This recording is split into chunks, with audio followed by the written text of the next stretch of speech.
Today I'm going to talk about part 4 of the introduction, part 4, section 1. The title of part 4 is The Scientific and Positive Meaning of Transcendental Naivete. So, in the previous part, Laruelle talked about naivete in talking about his definition of science in general, of the sciences, and also his definition of the science of ordinary man. So we've got this double concern of what are the sciences, what is science, to sort of justify or motivate Laruelle's decision, which may well be strategic rather than apodictic, of calling his new thought the science of ordinary man. I'd like to sort of come back to the general context first before going on. So, why are we reading Laruelle? What's so interesting about him when, in fact, it could be argued that from the beginning he's very interesting, but he's also very wrong. And that this wrongness gets, in particular, all this talk about science, gets corrected later on, at least partially and in principle, in his philosophy 3, and doesn't really get properly corrected until philosophy 5, and not even then really corrected until the last book that we know of that's been published in philosophy 5, Tetralogos. So we've got this very ambiguous figure, but the interesting part is that Laruelle in 1985 was coming to a point, or had come to a point, of radical rupture with the way of thought that he had been exploring before, and with the way of thought that he found or was aware of around him in philosophy. So Laruelle was a great reader, a passionate reader of Deleuze, Derrida, Foucault, Badiou, and many others that were active at that time. Lyotard as well. We see references to Lyotard in A Biography of Ordinary Man. And up to this book, or to the immediately preceding book, The Principle of Minority, but in what even Laruelle acknowledges is a transitional or mixed up form. Laruelle was content with taking what he was reading, and it had had a great influence on him, and radicalizing it, trying to take it further, which is what we're doing when we're reading all these people today, and when we're reading Laruelle as well. So the idea was, all this stuff is good, but it doesn't go far enough. So Laruelle, in his earlier books, tried to push it further. And then he realized that the things that were wrong with these thinkers and their systems couldn't be corrected or transcended just by radicalizing their thought and making new syntheses and mixtures and intensifying them in various ways, that a greater rupture was needed, a leap into something else, even if the leap is in the fourth dimension. So in our, or in the fifth dimension. So in our time, we see that the leap took him quite a number of years. And this, I argue, is something that we must do with Laruelle in this book, something he did himself. He didn't stay with the system of thought that he set up there.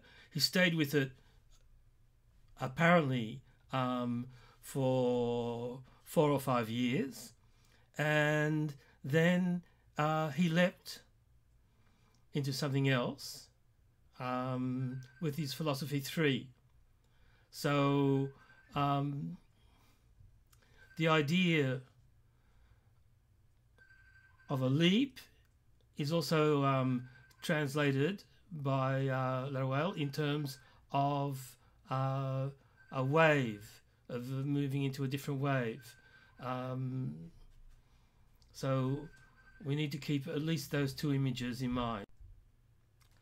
Laruelle's feeling at that time was that the various systems of thought to which he was exposed, and there I would open a parenthesis, because maybe there's some sort of selection bias. Laruelle was not necessarily exposed to all forms of thought that were going on at that moment.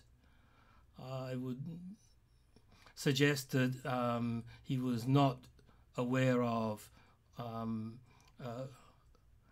Bruno Latour's research and lectures and seminars of that time that were only to become publicly well known and important much later on. So anyhow, Laruelle found that the systems of thought to which he was exposed, selection bias or not, had a tendency to go around in circles, to not connect up, as far as he was concerned, with the real world, and to be somehow lacking in rigor and in humanity or humaneness. And I think we can share that particular observation or experience. Often when we see people talking about philosophy, whether they be students or lecturers or readers or commentators or whatever, we can see this same thing, that they're not very capable of discussion. They just reinterpret everything in terms of their own theory, and once reinterpreted in terms of their own theory, they come out right and superior to all the alternatives. And whether we catch them doing that or not, even when they're just developing their theories all by themselves or with a select public or set of colleagues that are largely in agreement with them, in both cases of conflictual discussion or consensual discussion, we may find that they're making all sorts of assumptions and presuppositions, that their arguments have holes in them, that they're not informing themselves about what the world is really like, but when in doubt, they just sort of deduce their way out of a tough spot or out of a place of ignorance, and are ready to substitute their own ideas for whatever is really happening, and that often leads to a lack of humaneness. These circles that Laruelle notices are not just circular reasoning, but I would say as well they're sociological circles. Either you're in the circle, the lobby, the pressure group, and you're helping the careers of the various people, or you're just not in. More and more, there's no attempt at argument or dealing with the arguments of the other side. More and more, there's just, we do our thing and we won't even talk about anyone else. We won't talk about different ideas, different arguments. And as soon as you come up with an objection, we can see this in social media. They just block you. So there's a circle or a bubble or whatever you can call it today, a social circle that is in mirror image to the logical or conceptual circle.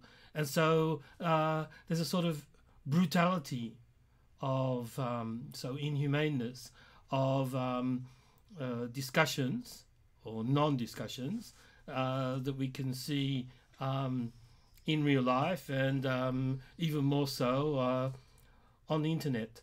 So we can all agree with Laruelle's observation and experience, and his answer is somehow we've got to break out of those circles. We've got to become more naive, more in touch with perhaps in touch with the real, more real ourselves, and more humane. And we have to be even more rigorous conceptually and logically to get away from these defects. And so this increased rationality and rigor Laruelle calls science. So my interpretation of all these philosophies is that their basic principles are in fact heuristic strategies. So this is a point that I would disagree with as being strategically appropriate at the time when Laruelle adopted this strategy in the middle of the 80s, at the time and in the place in Paris. And I would say it's even in most situations it's even less adapted to today, because there's something, I would say the same thing as his objection. There's something uncritical in this notion of science.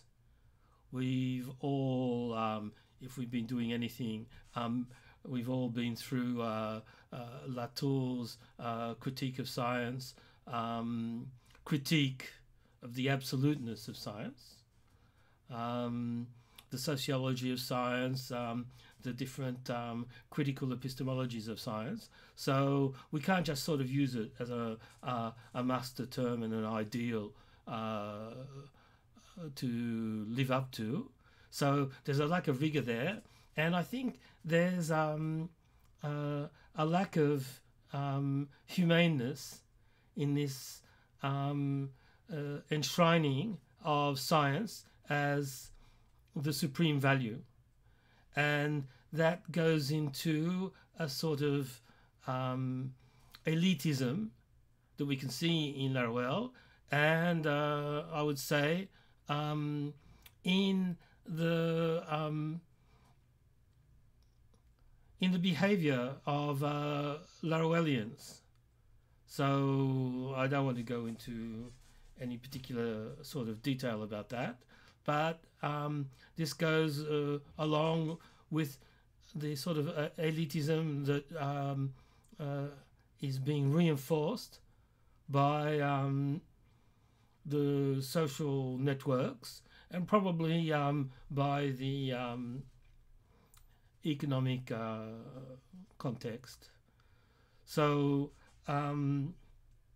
what I want to retain that I think is positive from that strategic move towards science that Laruelle makes is when you've got somebody, it could be anyone, a scientist or a philosopher or anyone in ordinary life, when you get somebody whose thinking is moving around in circles and is sort of self-validating, and there's no way you can get them, if you think there's something wrong with what they're saying, no way you can get them to confront something else, other ideas, and take them seriously, or confront the real or whatever. That's in Laruelle's terms philosophy. And whether you find it in science or not, in scientists or in philosophers, it's this circular, self-validating, reflexive, cut off from the real way of thinking is philosophy in his terminology at this time. And if there is, on the other hand, an engagement while keeping the thinking, keeping the rigor, the logic, the high theoreticity even, but an engagement with an encounter with the real, then that's science in Laruelle's terms. And I regret that he was not willing to say that science in that sense is to be found in bits and pieces, even in people like Deleuze or Lyotard or Foucault or Michel Serres or Badiou, even if he finds they also go around in circles. So there's this all or none approach, which I don't think is justified by his own concepts. So in the preceding section, From Philosophy to Theory, the Science of Ordinary Man, we discussed the five criteria for a science, and also for a science of ordinary man, human science. So they are being rigorously naive rather than reflexive, and that's the prime one. That's the one which, if you're naive, you're non-circular. And reflexive is reflection, as in a mirror, as in self-validation, as in cut off from reality, as castles in the air. And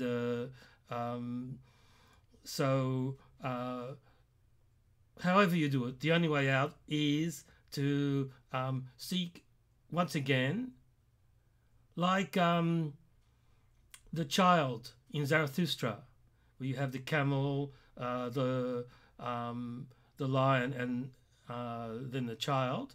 You have to seek naively, although being sophisticated conceptually, contact with reality, with the real. So the criteria are being naive, being real or absolute rather than hypothetical. So if you're naive, you're in contact with the real. supposedly you're non-hypothetical. I think that's a mistake. All science is based on hypotheses. You need hypotheses to get you in contact with the real. You're just not real, whatever that is. Then you'd be a rock or something even more primitive than a rock. So I would say he's wrong there. He's using hypothetical as a sense of a pure theoretical construct, cut off from all relation to reality, and that's not a normal sense of hypothetical. In essence, theoretical. So it's theoretical, but it's not hypothetical. This is his particular idiolect, and this is not retained by anyone else, and for good reasons. You're not going to separate theoretical and hypothetical without giving very particular personal senses to those words. It's descriptive rather than constructive. So I said last time that there's something dodgy about this idea of descriptive, because it tends to draw you towards an empiricist type of image, as if you could have pure description that is not theoretical. So it's descriptive in the sense of a theoretical description, and I would add, even if he doesn't like it, a hypothetical description, because being in touch with reality is not just something you're doing it, like he claims to know he's doing it in this book. It's hypothetical, so it has to be tested, and that's the way out of the circle. You need a test, and not just one test, you need many tests. You need to be testing all the time. It's descriptive rather than constructive. So construction there is detached construction, constructing a castle in the air that is self-reflecting and running you around in mirror circles. And it's human rather than anthropological. The only sense I can give to that that I'm willing to retain is anthropological would be, aside from the overarching sense of how humans are defined inside 2,500 years of Greco-unitary thought, which one could easily call, using other thinkers, Western rationalism. And human, so that is embodied in various anthropological theories or presuppositions or images. And human is, as opposed to that, not defined. That's why we have trouble reading this book. It's not defined, but it has to be not defined, because if it's predefined, we're not getting that openness, that naivete, that willingness to test, criticize, replace, trial and error approach that is the naivety of science outside self-validating circles. Okay.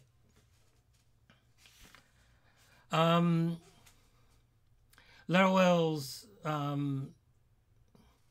implementation of those high ideals is, we said at the beginning, one of semantic assent or conceptual assent. And one could say there that what? It's totally justified and necessary, but at the same time it's dualist. We could compare him with somebody who was only beginning to get under way at that epoch, and only published his first book in 1989. It's Michel Onfray. All the big French intellectuals either ignore or snub and snob. He has consistently taken the idea of semantic descent or conceptual descent. All his books begin with a preface or an introduction that is autobiographical, and already just from that indication, we can see the difference with Laruelle, a biography of ordinary man, and we're tempted to say, Laruelle, what are you talking about? A biography? Is that the best you can do, to do a biography? And apparently it is at that moment there. We get some biographical elements much later on in Tetralogos. So probably should have been called On the Way to a Biography of Ordinary Man.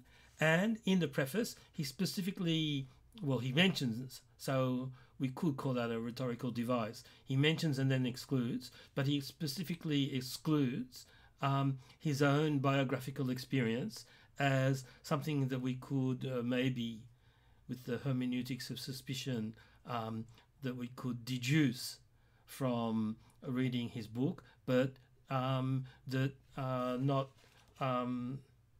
it is not relevant to the project of the book, and that we should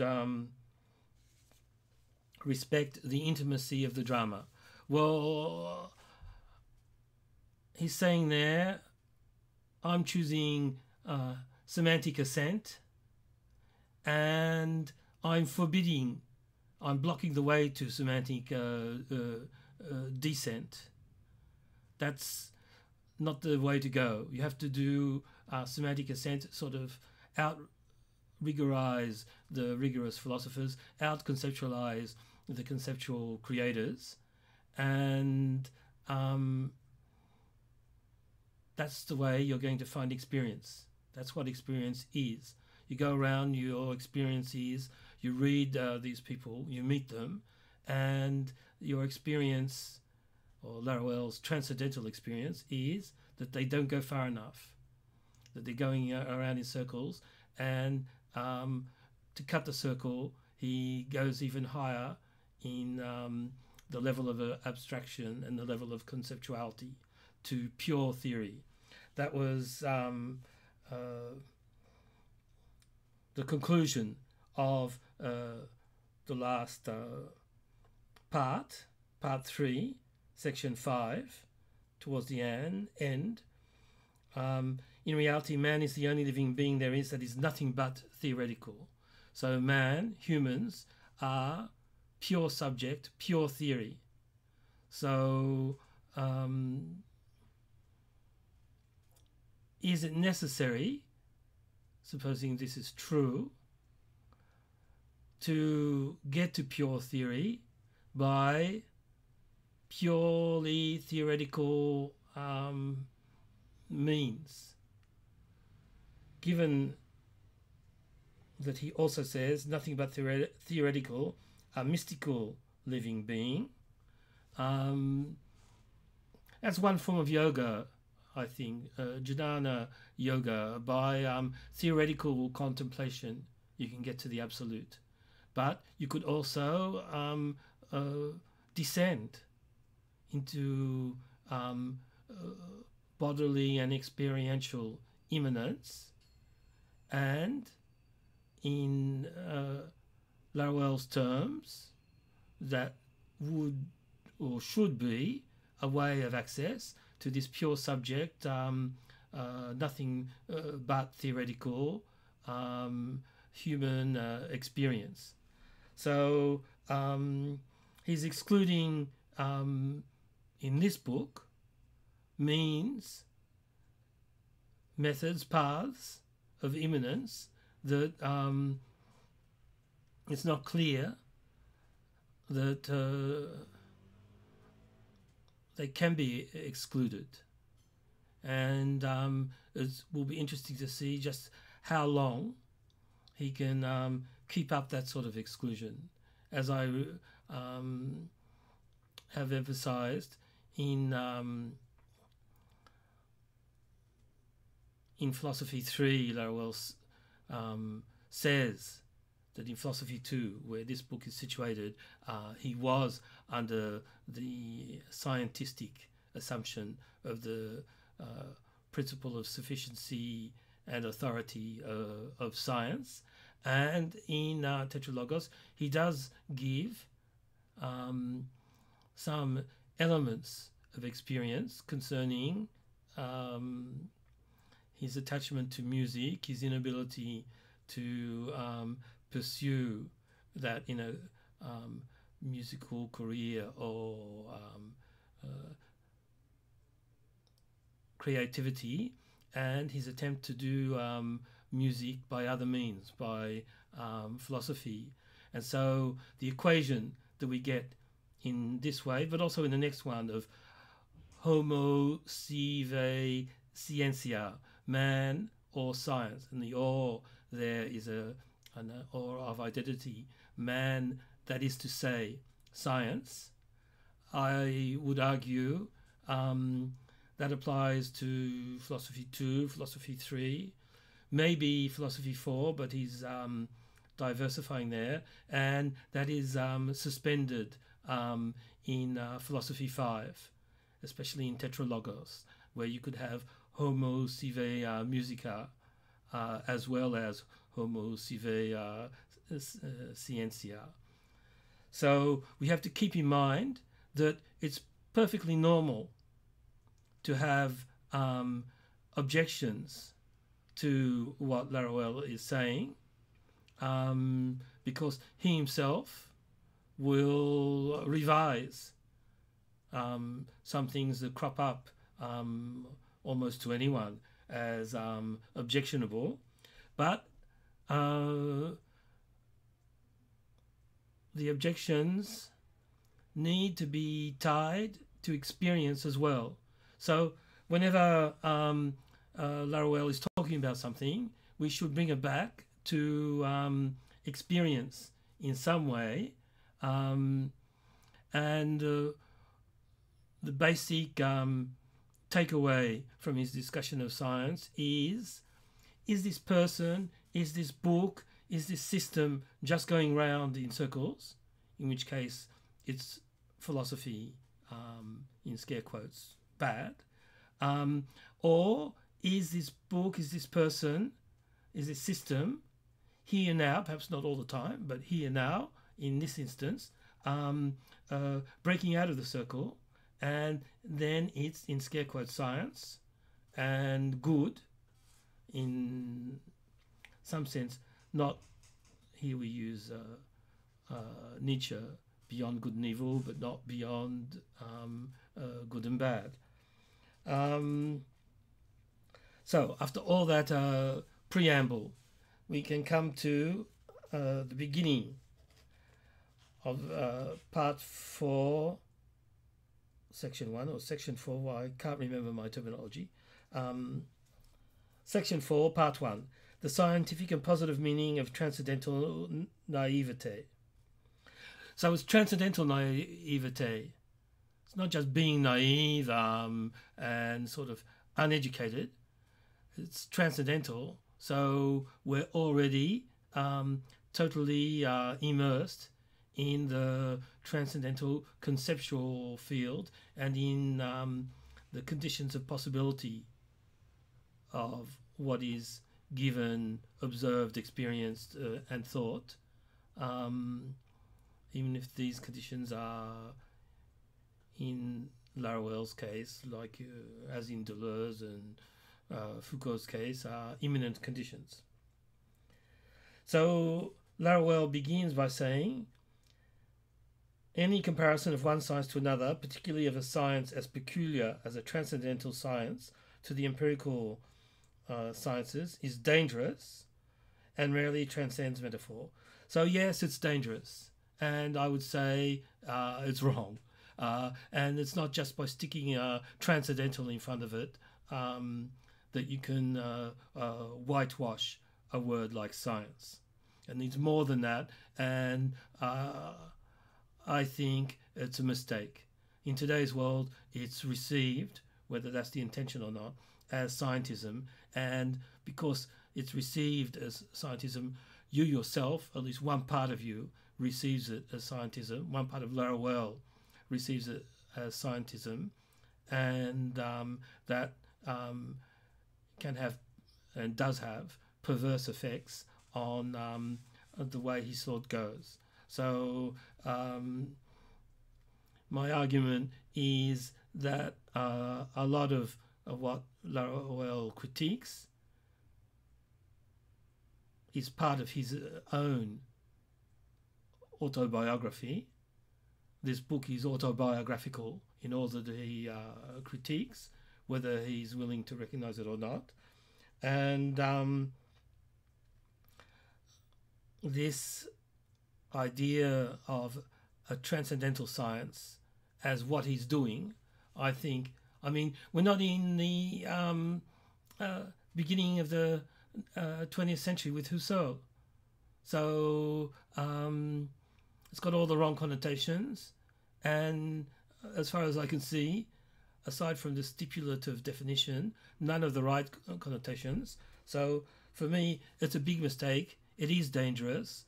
And it does not transcend a metaphor, except if you sort of translate all the time and you say, yes, by science he means a thought is more rigorous and humane. He means sort of pure noesis. And if he means that, he should have said it or used another term instead of coming back to science all the time. I keep coming back to that, but in fact, he keeps coming back to science all the time, all the time, all the time. And we need to put it in brackets all the time and remember that he gives up this premise of the science partially in Philosophy 3 and almost fully in terms of it being primary in at the end of Philosophy 5. So we'll accept the flow of his discourse, and despite being critical, we will accept that he's pointing at something valuable. This idea of no longer thinking in circles, and I would add moving socially or intellectually or communicationally, moving in a closed circle.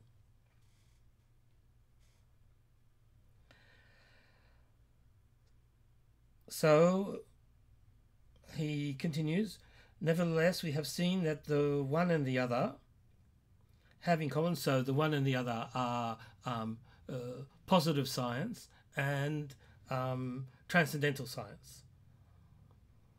Have in common a pre-philosophical naivete and a non-reflexivity, and that this feature, if it is positive, is in all likelihood essential to their definition of science. Okay, there you have to read this sentence. The idea is clear, but to get absolutely precise, because Laruelle is saying we're not rigorous enough in philosophy, we need even more rigor. To get full precision, there's a problem with this feature, a singular, and their definition. And what are we talking about? So we have the subject, not the subject, the referent to their, the antecedent to their. If you look just before, it's naivete and a non-reflexivity. But that doesn't seem to work. So, in fact, that's where we have to look at the French, or we have to have a really good grasp and sort of understand the English and the grammar here in a special way. The and does not exist in French. You've got a comma, and it's sort of like an apposition. So naivete is non-reflexivity. It's not two things, naivete and non-reflexivity. It's an, if we want to justify the and, we'll say it's an and of equality. of identity. That's why he says this feature is naivete, that is to say, non-reflexivity. And so their definition of science is the one and the other. That's just before. That's a real plural. And that's empirical science or sciences and transcendental science. So, but the basic idea we could have got without going through that grammatical analysis, but I think it's very useful to see in the fine detail what is being said. But the general idea is what we've been talking about. Science, Laruelle's way of thinking, is non-circular, so non-reflexive, and so non-self-validating, and so naive in this sense of transcendental naivete. The transcendental theory of individuals has a second shared characteristic, this time with a particular empirical science, and here it's just a metaphor, and that's quantum mechanics, and its foundation in objects, let us say particles, which qualitatively and by definition escape from the earlier modes of visibility and objectivation specific to classical mechanics and thermodynamics. Okay, so this is his argument, or one of his arguments, for why it's okay to say, or it's good to say the word science, to use the word science to describe his enterprise or project. One, it has in common with empirical sciences or theoretical sciences, or conventionally called sciences, this naivete or non-reflexivity.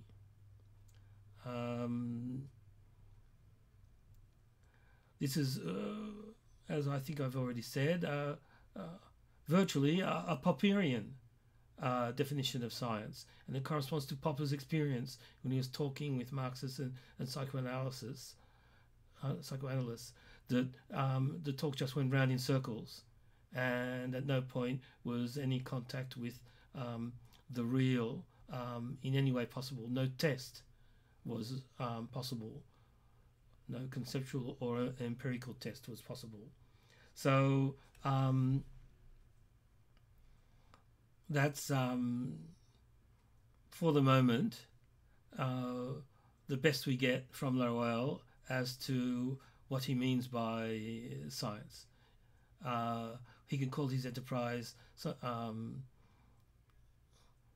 a science because it's non-circular, and so it's naive. Okay, but you can't just proclaim that. You have to show it. You have to show it on every page, or if not on every page, in the overall argument or in the follow-up discussion. You can't just say, I'm different from everyone else because they're reflexive and I'm scientific, I'm naive, I'm non-circular. If you read this book, he repeats himself a lot. Just repetition after repetition after repetition, and it gets worse as the books go along. So you have to search for the non-circular element, and if you can't find it, in Laruelle's own terms, the book is philosophy, and not to be thrown away. You can allow it to influence you, but it's not the way out of the circles within circles of Greco-unitary thought. So as we read the book, the claim is that we'll see that it's naive, non-reflexive, and non-circular. As we read the book, we'll see he's always saying that it's non-circular, but that's not enough. So we have to come to grips with the book, maybe even more than Laruelle did himself at that time. You have to come to grips with the thought that is developed within the book. the second argument for, okay, that's a conceptual argument. It's not metaphorical. And the second argument that could justify calling his enterprise scientific is metaphorical. He says metaphorical. We could say analogical, that there is a specific analogy between his enterprise and quantum mechanics. So this subsection is going to develop in what way that could be justified or affirmed. So the first criterion, or the first argument, is one, what he's dealing with, like quantum mechanics, is a form of object, but after he'll specify what he means by object, that escapes the earlier modes of visibility and objectivation. So it escapes our habits of thought and the sort of visibility and objectivation it gives to things. So he's going to repeat this several times in this subsection. The object or objects of this new image of thought are invisible and not as yet objectivated, but inobjectivable. They're unfamiliar. They're strange. So if you're saying, Laruelle, I get you, the same thing happened to me the other day, or ever since I've been to university, I've been having the same problems. There may be something in your experience that is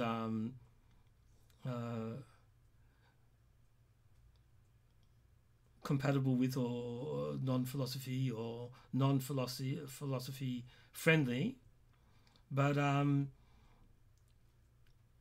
it shouldn't be sort of easily recognizable.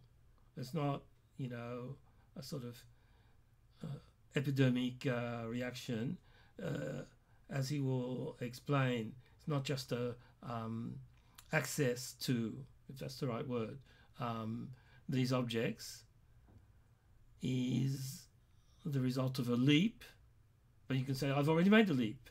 I've always been a non-philosopher. Probably true, as we've all always been non-philosophers. We've all always been ordinary humans. We've all always been pure subjects and pure nothing but theory. But that doesn't mean that's the way we go around living our lives and thinking. There is a leap inside ourselves to be made, as well as inside our thought. And he's constantly talking here in this subsection about efforts. There's an incredible amount of effort. It's not at the end of this first paragraph. He says we need a qualitative leap, but it's not a revolution of thought, because it's even more difficult than a revolution. There's more effort. Undoubtedly, this requires psychic efforts that are different and perhaps more difficult than those required by a revolution. So the revolution, he tried that. That was taking the most extreme thoughts that he could find that had the correct transcendental degree of conceptuality and rigor, but to make them worthy of inspection and experimentation, and to take them even further. That the idea was somehow they were revolutionary, but they didn't quite manage to effectuate the revolution in thought, and so you had to combine them and take them even further. And so he's tried the revolution. When he denounces the revolution, it's all autobiography, in fact. You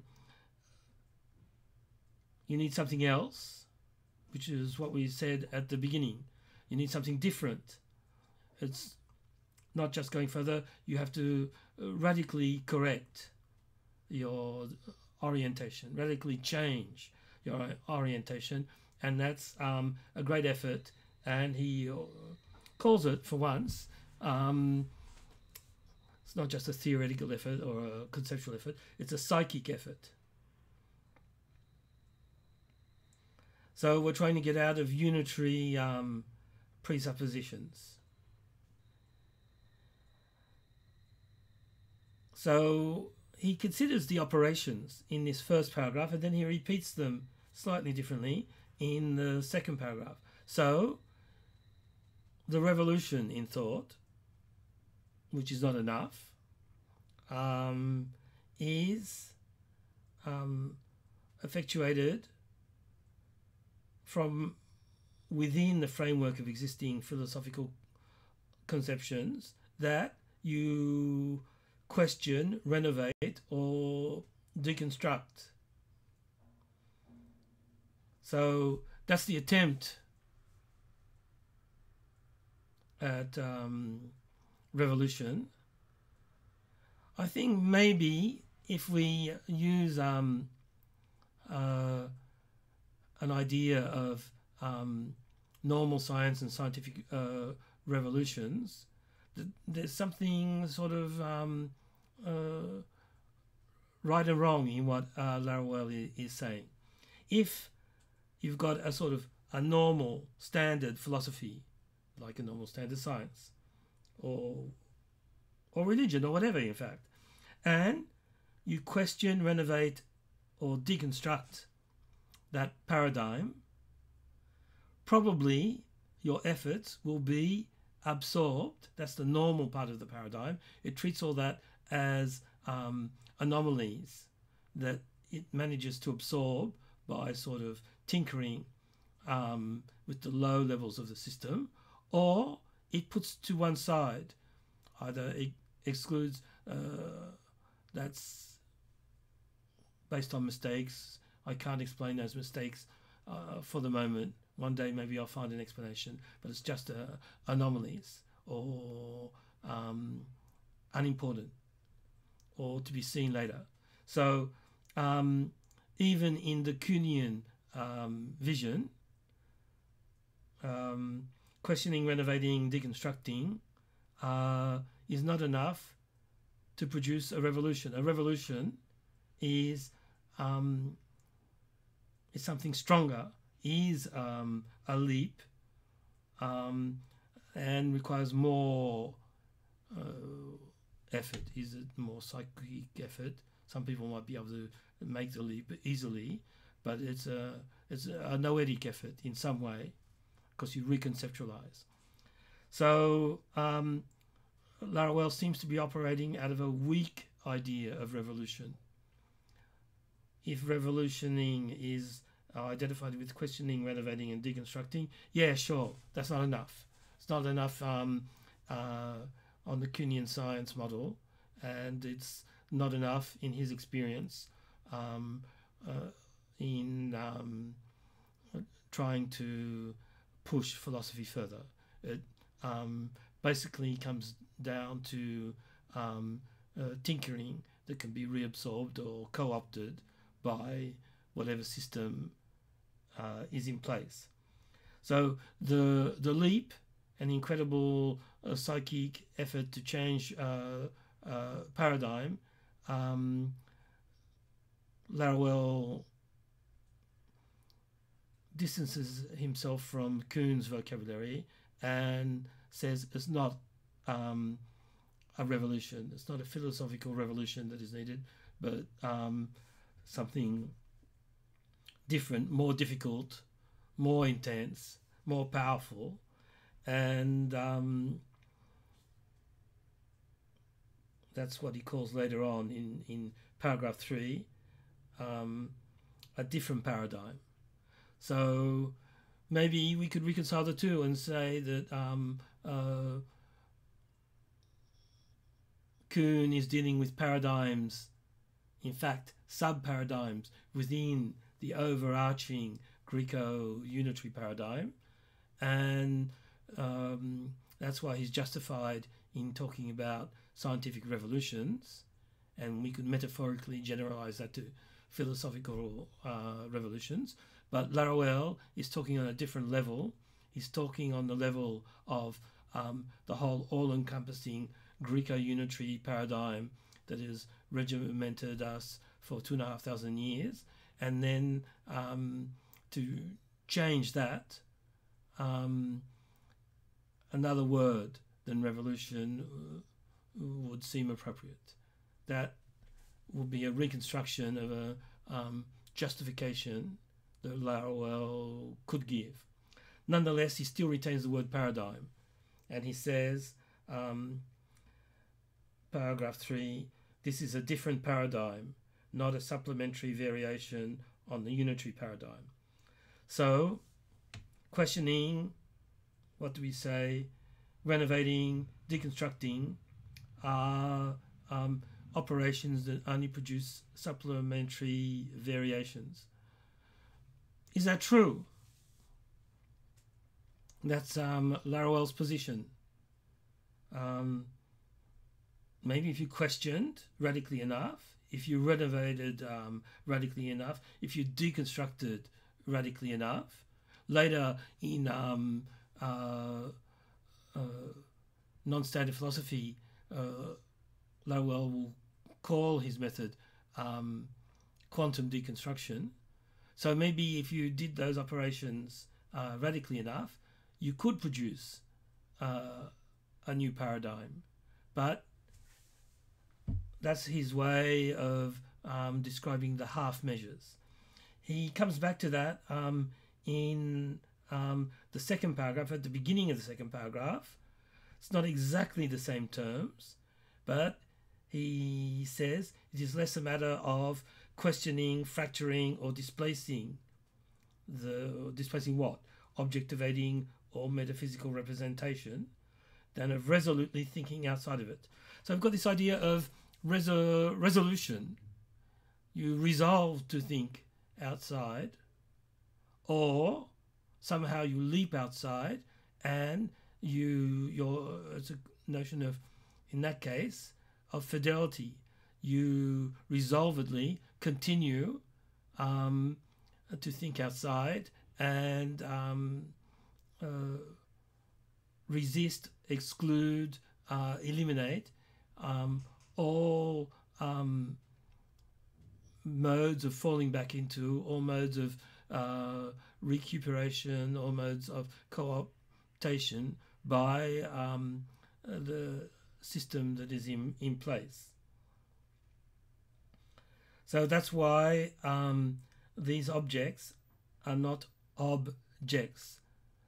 That is, realities slightly affected by transcendence. I'd be tempted to say realities, however, slightly affected by transcendence, because maybe we've progressed. Maybe we had a high coefficient of transcendence in the past with objects, and maybe we have approached immanence in some way, but even if they're only slightly affected by transcendence, they're transcendent. Immanence is all or nothing for Laruelle.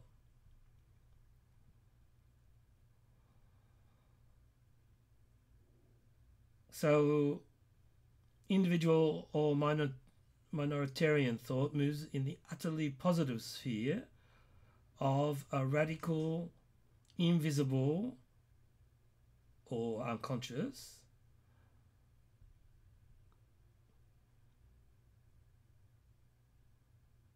but would not be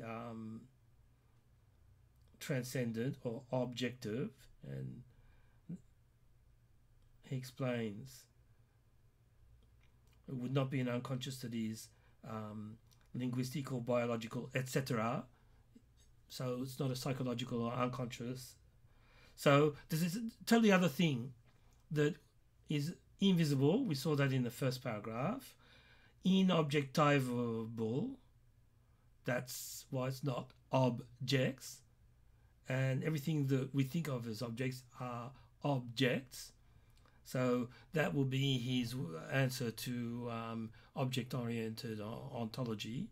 In fact, it's dealing with objects. And we need something that would be an unconscious from the point of view of the Greco-unitary paradigm. But it is not constituent of the subject as posed theoretically in front of an object. It is itself purely subjective. The unconscious is the pure subject, is, and then we go into this list of synonyms, is the ordinary human, is nothing but theoretical, is the purely immanent individual.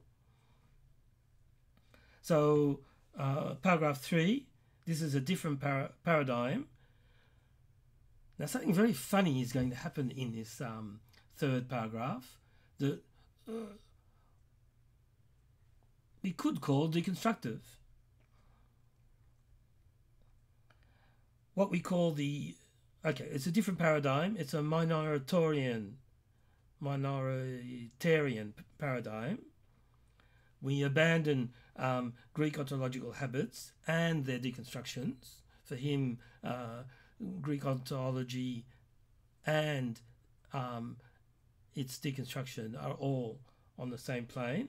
It opens a field of realities. That's what we call the pure unconscious, the pure subject, figured by quantum mechanics. So a field of realities that have been absolutely hidden since the origin of philosophy, concealed for reasons even more profound than the existence of Greek forms of philosophy. Okay, so what does it mean for reasons even more profound than the existence of Greek forms of philosophy? Maybe he'll answer later on, but the enemy is concealment, and this concealment does not come just from Greek philosophy or Greco-unitary thought. There's something else that is concealing, hiding, and Badiou would call that covering over this field of realities.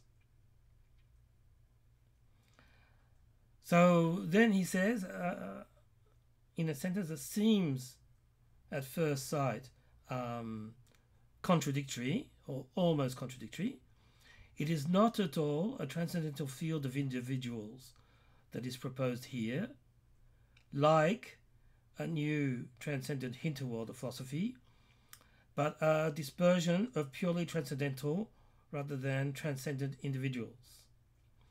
Okay, I don't want to get pedantic, but this brings up maybe a problem of translation, because otherwise we're going to say, what do you mean it's not a transcendental field of individuals?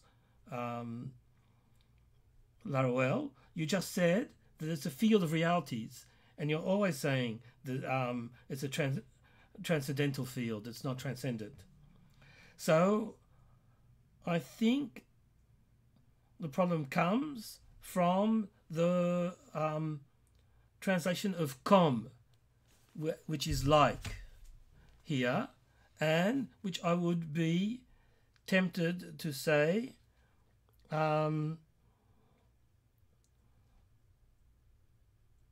should be as. So it's like the insertion of and earlier on, when in French it was an apposition with a comma. Here is the opposite problem.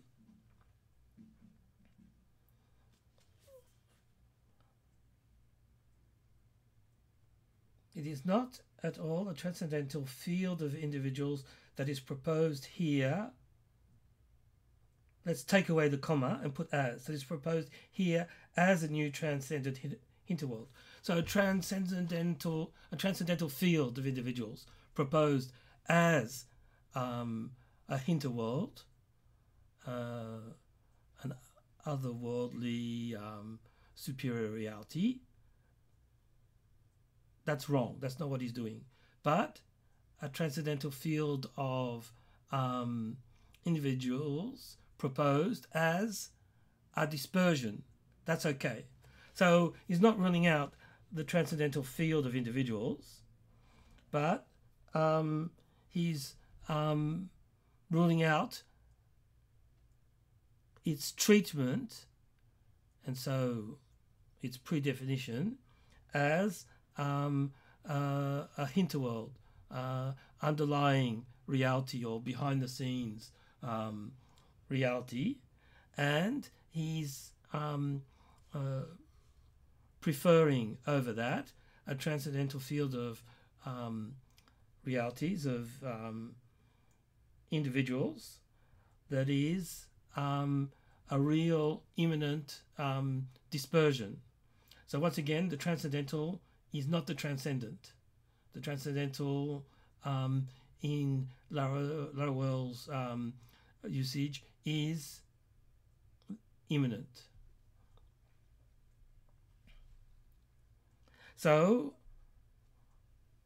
off on that line of thought, Laruelle decides to go even further and call into question that whole vocabulary of the field, which he uses himself.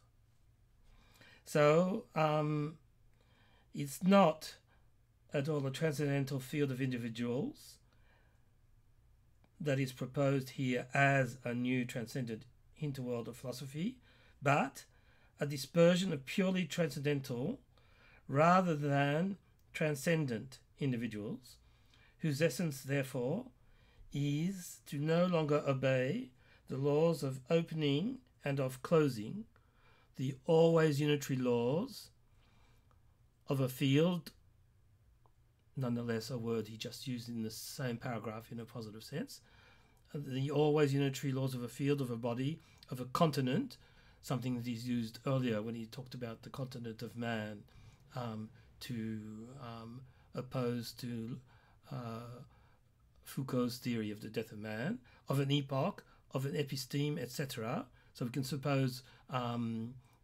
paradigm can be inserted there as well. So all these words, field, body, continent, epoch, episteme, paradigm, are ambivalent because they can have a transcendent sense or a transcendental sense. And the transcendent sense is based on laws of opening and of closing, and the correlated sense of unitary as opposed to dispersive. So the transcendental usage of these terms, field, body, continent, epoch, episteme, I don't see how we can get away from the vocabulary of opening and closing, but it has to be understood in a strictly immanent way as nonetheless a field, a dispersive field. So opening and closing for a dispersive field is not a unitary act. That's the only way I can make sense of that. The opening and closing, it's like the circle whose center is everywhere and circumference nowhere. Here the opening and closing is everywhere, and there's not just one single gate. That's why it involves a radically different and immensely more effortful approach, and it requires a radical leap of thought. And the leap is not just from one thing to the other. The leap is from every spot at the same time into every spot in the same time. Has to be a dispersive leap. You can't just leap and then relax and say, that's it, I'm a non-philosopher now. I've made a leap, and I can go on and write repetitive books about, or theses about Laruelle. I've made a leap. So the leap has to be done all over the place and all over the time, so constantly. From the perspective of theoretico-psychic habits, there are as many efforts, so it's not just one effort, as many efforts to be made to penetrate the laws of these entities that are individual or outside the field, equals outside being. So on the transcendent use of the word field, corresponds to the field corresponds to being with a capital B, and the efforts, the leap, are to get out of this field of being, and on the understanding that the word field now has a different sense, you can call that outside, unconscious, a field of realities, or a transcendental field, or a dispersive field. So the efforts to be made to penetrate the laws of these entities that are individual or outside the field, outside being, absolutely unnoticed by ontology, as many efforts as there are needed to penetrate the domain of particles. So that's said in a sort of deadpan sort of way, but that means that the field of non-philosophy, I'm calling it non-philosophy even though he doesn't use the noun non-philosophy in a positive sense in this book. He talks about non-philosophical, but the field of non-philosophy, or even better, the objects, without a hyphen this time, of non-philosophy are just as unfamiliar, just as strange as the domain of quantum particles. There he's obliged to talk about a domain, another one of these near synonyms that could easily go with field, body, continent, epoch, episteme, paradigm. It's justified, the word domain, talking about quantum particles, that he puts in inverted commas, because it's a regional science, but the same reservations apply to this word, perhaps even more so, than as to its other near synonyms that Laruelle has critiqued just before. So this these experiences, the fundamental experiences of the human being, are unknown, invisible, unfamiliar, strange, and we get, so maybe the science fiction aspect that to get back to experience is to get back to the sense of wonder that is one of the overriding goals and traits of science fiction.